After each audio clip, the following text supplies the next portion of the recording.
নমস্কার, আপনারা দেখছেন ইশান বাংলা প্রাইম টাইম সংবাদ। সঙ্গে রয়েছে আমি সিদ্ধার্থ। বিস্তারিত সংবাদে যাওয়ার আগে দেখে নেব আজকের প্রাইম টাইম শিরোনাম।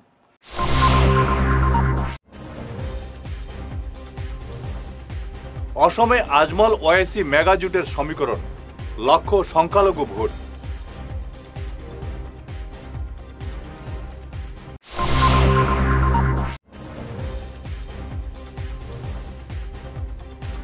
মেয়ের জন্মদিনেই অগ্নিদগ্ধ হয়ে মা ও বাবার মৃত্যু গুয়াহাটির ভরলু মুখে।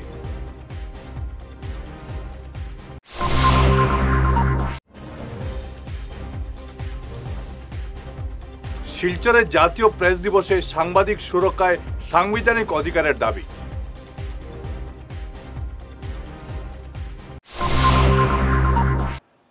এবারে বিস্তারিত প্রাইম টাইম সংবাদ। ২৬-এর বিধানসভা নির্বাচনের মুখে অসমে নয়া রাজনৈতিক সমীকরণ। বদরুদ্দিন আজমলের ইউডিএফের সঙ্গে হাত মেলাতে পারে আসাদুদ্দিন ওয়াইসির এআইএমআইএম। তাদের মূল লক্ষ্য সংখ্যালঘু দলগুলোকে এক ছাতার তলায় এনে ঐক্যবদ্ধভাবে নির্বাচনে লড়া। তাৎপর্যপূর্ণভাবে এই সংখ্যালঘু মৈত্রী অসমের ভোটের অঙ্কে বড়সড় পরিবর্তন আনতে পারে বলে অনেকেই মনে করছেন। আজমল ওয়াইসির মিত্রতা কি বিরোধী মঞ্চের অঙ্কে গড়মিল লাগাবে? আজমল ওয়াইসি হাত মেলালে সংখ্যালঘু এলাকায় কংগ্রেসের কি অবস্থা হবে? বর্তমানে এমন প্রশ্ন ঘুরপাক খাচ্ছে বিভিন্ন মহলে। কেনেকুৱা প্ৰস্তুতি আৰু কিবা আসাদুদ্দিন ওৱেইছি প্ৰস্তুতি আছে? কেনেকুৱা ধৰণৰ? একদম 100% আৰম্ভই হ'ল, কালিৰ পৰা মিটিং আমাৰ। কিন্তু আসাদুদ্দিন ওৱেইছিৰ লগত সম্ভাৱনা আছে নেকি? বিহাৰত যথেষ্ট ভাল ফল সম্ভাৱনা আছে। কেনেকুৱা ধৰণে হ'ব? তেতিয়াতো গোটেই চিট আপোনালোকে লৈ ল'ব পাৰিব, যিখিনি মাইনৰিটি ডমিনেটেড চিট। এইটো 100% আশা আছে। তাৰপিছত কেৰালাত যে ইউডিএফ আছে, সেইটোৰ লগত এটা বুজাবুজিৰ আমাৰ মাত চলি আছে। আৰু ওৱেইছিৰ লগত কথা হৈছে নেকি? প্ৰাথমিক কথা কি? হ'ব। আৰু কি খালি শুভেচ্ছা জনাইছোঁ, মোবাৰকবাদ দিছোঁ। আমি কংগ্ৰেছৰ পৰা ভাল ফলাফল দেখাম, বাছ এইটোৱে মোৰ কথা। ইনশাআল্লাহ এইটো আমাৰ টাৰ্গেট। কেইটা চিটত খেলা? যোৱাবাৰতো আপোনালোকে এৰি দিয়ে কংগ্ৰেছক আগতে। আমিনুল ভাই এনাউন্স কৰিছে 35। আমিনুল ভাই এনাউন্স কৰিছ না 35? আমিনুল 35 এনাউন্স কৰিছো তো। 35 জিকা টার্গেটত কৰিব। 1 প্লাস মাইনাস। গুয়াহাটির ভরলু মুখে সংঘটিত হলো এক মর্মান্তিক ঘটনা। মেয়ের জন্মদিনেই অগ্নিদগ্ধ হয়ে মৃত্যু হলো বাবা ও মার। ভয়ঙ্কর অগ্নিকাণ্ডে জীবন্ত দগ্ধ হয়ে মৃত্যু হলো দেবব্রত চৌধুরী এবং পম্পি চৌধুরীর। রান্নার গ্যাস সিলিন্ডার বিস্ফোরণে এই অগ্নিকাণ্ডের ঘটনা সংঘটিত হয়েছে। মর্মান্তিক এই ঘটনা সংঘটিত হয়েছে ভরলুমুখ এলাকার রেলের ৮ নম্বর গেটের পাশে একটি ফ্ল্যাটে। শিলচর প্রেস ক্লাবে জাতীয় প্রেস দিবস উদযাপন অনুষ্ঠানে সাংবাদিকদের স্বাধীনতা ও নিরাপত্তা সাংবিধানিক অধিকার হিসেবে সুনিশ্চিত করার দাবি উঠল। বক্তারা জানান, কঠিন চ্যালেঞ্জের মধ্য দিয়ে কাজ করেও সাংবাদিকরা আজ উপেক্ষিত। তাদের স্বাধীনতা এবং সুরক্ষা সাংবিধানিকভাবে স্বীকৃত নয়। আলোচনায় অংশ নেন বিশিষ্ট কবি সাংবাদিক অতীন দাস, প্রেস ক্লাব সাধারণ সম্পাদক শঙ্কর দে, বিশিষ্ট সাংবাদিক চয়ন ভট্টাচার্য, সমাজকর্মী মনোজ বিশ্বাস, কংগ্রেস নেতা শরীফুজ্জামান লস্কর, বিজেপি নেতা রূপম নন্দী পুরকাস্ত সহ অনেকেই। আলোচনার বিষয় ছিল বিভ্রান্তিমূলক তথ্যের ভিড়ে সঠিক সংবাদ পরিবেশনের ঝুঁকি। চালু হয়েছে, সেখানে আমাদেরকে বিশেষ ধরনের অধিকার দেওয়া হয়েছে।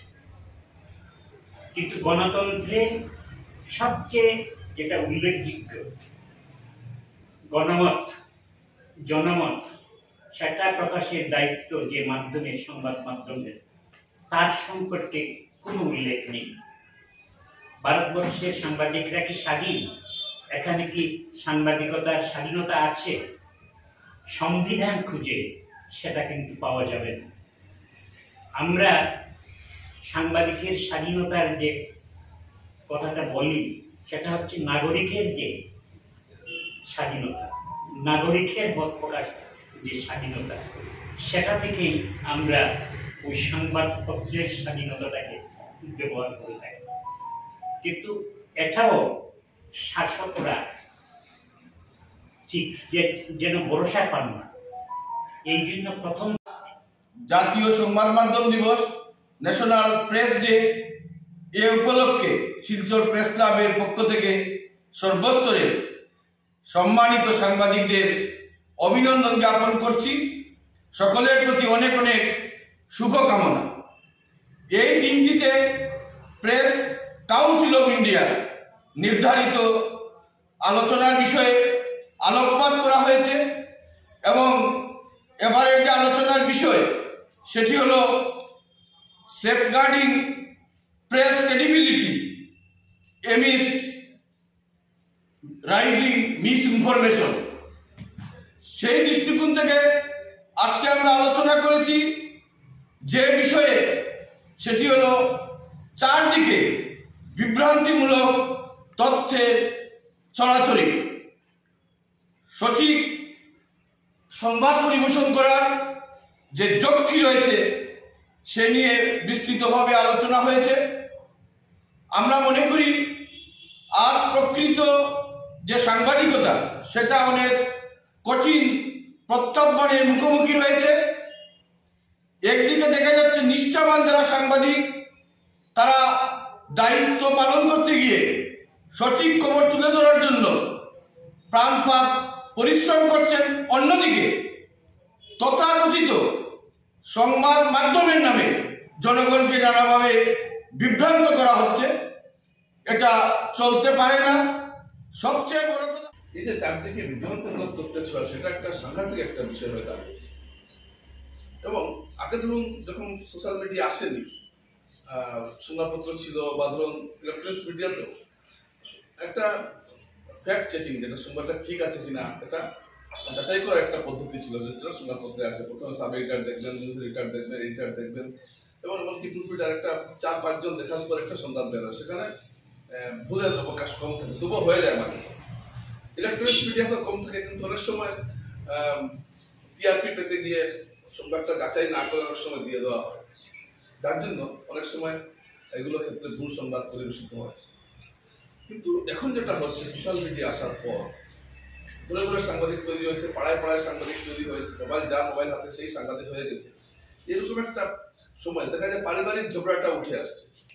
আমি বরাকের একটা কিছু চ্যানেল আছে, আমি নাম বলবো না, এদের আপনার চিন্তা করতে পারবেন না যে দর্শক সংখ্যা ওদের একটা ক্লিপিংস না হলো 1 লক্ষ, 2 লক্ষ, 5 লক্ষ লোক দেখছে। কিন্তু এগুলো ক্লিপিংস যদি আপনারা ভালো করে লক্ষ্য করেন, কোনো তথ্যের কোনো অযথা বলছে, কোনো ধরনের ভুলভ্রান্তি তো আছে। বাংলার তো শ্রাদ্ধ হয়ে গেছে, হ্যাঁ, এবং যে দেখাচ্ছে সেটা দেখানো উচিতই না। সোশ্যাল মিডিয়ায় দেখাচ্ছে, দর্শক পাচ্ছে, এবং এটা কিন্তু মানুষ দেখছেন, এবং দেখে দেখে এদের সঙ্গে আপনারা বা আমরা যারা আছি সবার একটা তারা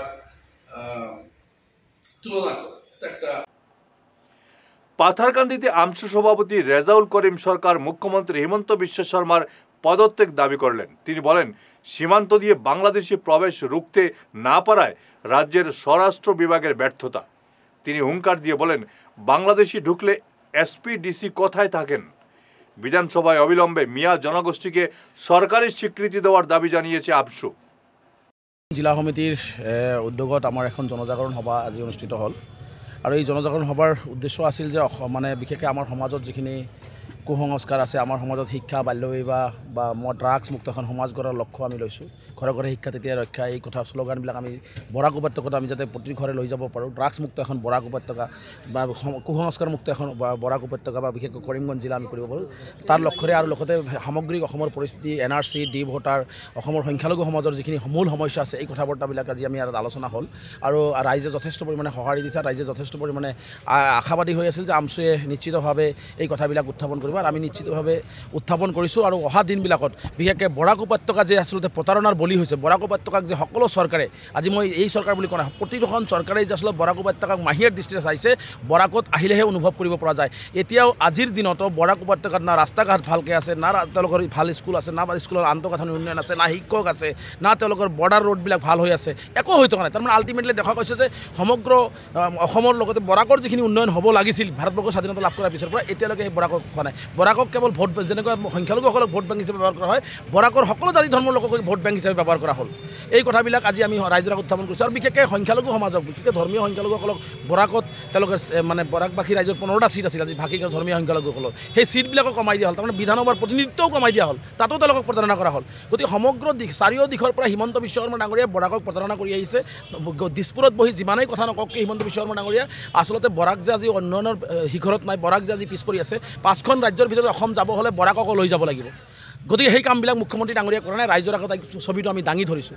লগতে হিমন্ত বিশ্ব শৰ্মাই প্ৰতিদিনে যিটো বৰ্ডাৰেদি বাংলাদেশী আহি বুলি কয়, মই হিমন্ত বিশ্ব শৰ্মাক চেলেঞ্জ কৰিছোঁ, কৰিমগঞ্জৰ জিলা আয়ুক্ত আৰু আৰক্ষী অধীক্ষকৰে ক'ত থাকে, BSF ক'ত থাকে, কেনেকৈ কৰিমগঞ্জৰ বৰ্ডাৰেদি বাংলাদেশী আহিব পাৰে? তাৰমানে গৃহ বিভাগ ফেইলৰ, মুখ্যমন্ত্ৰী গৃহ বিভাগৰ পৰা পদত্যাগ কৰিব লাগে।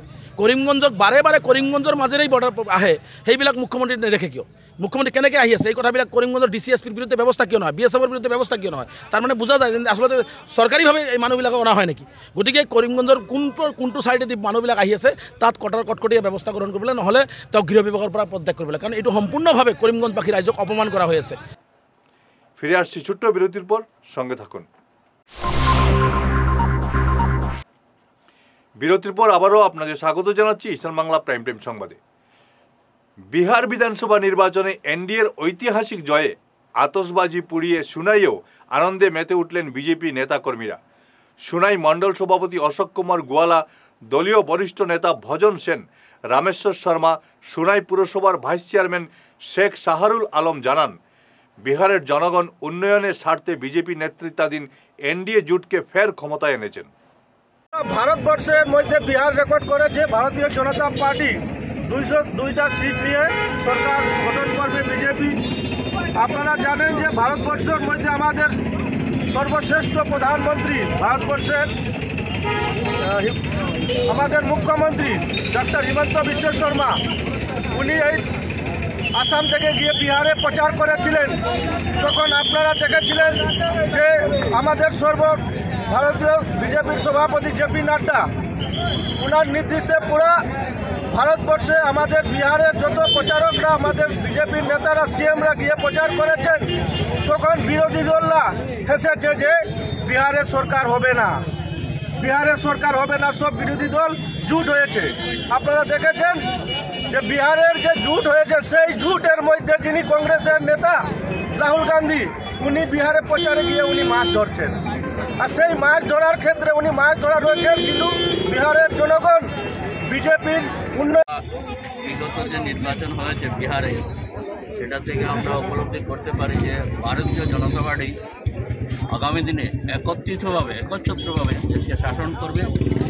এবং আমাদের যে প্রধানমন্ত্রী, ওনার যে সঠিক নেতৃত্ব এবং বলিষ্ঠ পদক্ষেপ আমরা দেখতে পাই যে ওনার পদক্ষেপের জন্য মানুষ পর্যায়ক্রমে একটার পর একটা আমরা প্রত্যেকটা রাজ্যেই জয়ী হয়েছি। এবং আগামী দিনে আমরা যে নির্বাচন হবে 26-এ, বিশেষ করে আমাদের লক্ষ্য আসাম এবং পশ্চিমবঙ্গ, আমাদের কেন্দ্রীয় নেতৃবৃন্দ দুটা রাজ্যে জয় করার জন্য প্রচেষ্টা নিয়েছেন এবং আশা আমরা জয়ী হব। আমাদের সরকার আসাম এবং পশ্চিমবঙ্গে হবে। ধন্যবাদ। বিহারা হাতিমারার সমাজসেবী তথা এককালের পোড় খাওয়া বিশিষ্ট কংগ্রেসি ব্যক্তিত্ব ক্ষিতীশচন্দ্র পাল আর নেই। রোববার দুপুর 1:45 নাগাদ নিজ বাড়িতেই তিনি শেষ নিঃশ্বাস ত্যাগ করেন। বয়স হয়েছিল 79 বছর। রেখে গেছেন স্ত্রী, 2 ছেলে, 1 মেয়ে, জামাতা, নাতি নাতনি সহ অনেক শুভানুধ্যায়ী। তিনি বার্ধক্যজনিত রোগে ভুগছিলেন অনেক দিন থেকেই।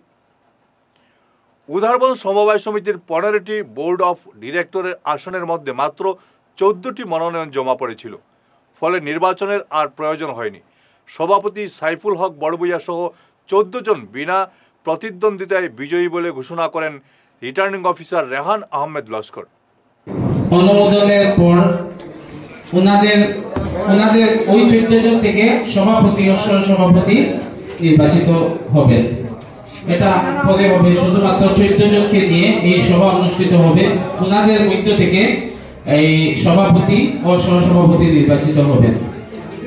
আমি পুনরায় আপনাদেরকে অশেষ ধন্যবাদ জানাচ্ছি যে আজকের নির্বাচনী উদারবন সমবায় সমিতির 2025-26 ইংরেজি হইতে 2029-30 ইংরেজি পর্যন্ত কার্যকরী কমিটি গঠনের নির্বাচনী সাধারণ সভায় আপনাদের উপস্থিতি কারণে আজকে সভা সাফল্যমণ্ডিত হয়েছে।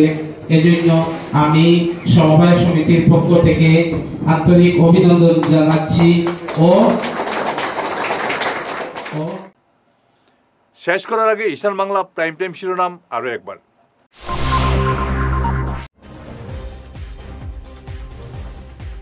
অসমে আজমল ওয়াইসি মেগা জোটের সমীকরণ, লক্ষ্য সংখ্যালঘু ভোট।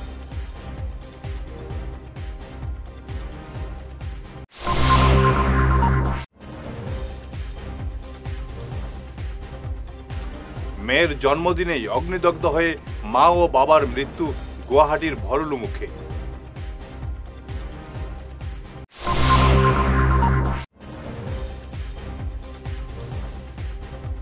শিলচরের জাতীয় প্রেস দিবসে সাংবাদিক সুরক্ষায় সাংবিধানিক অধিকারের দাবি।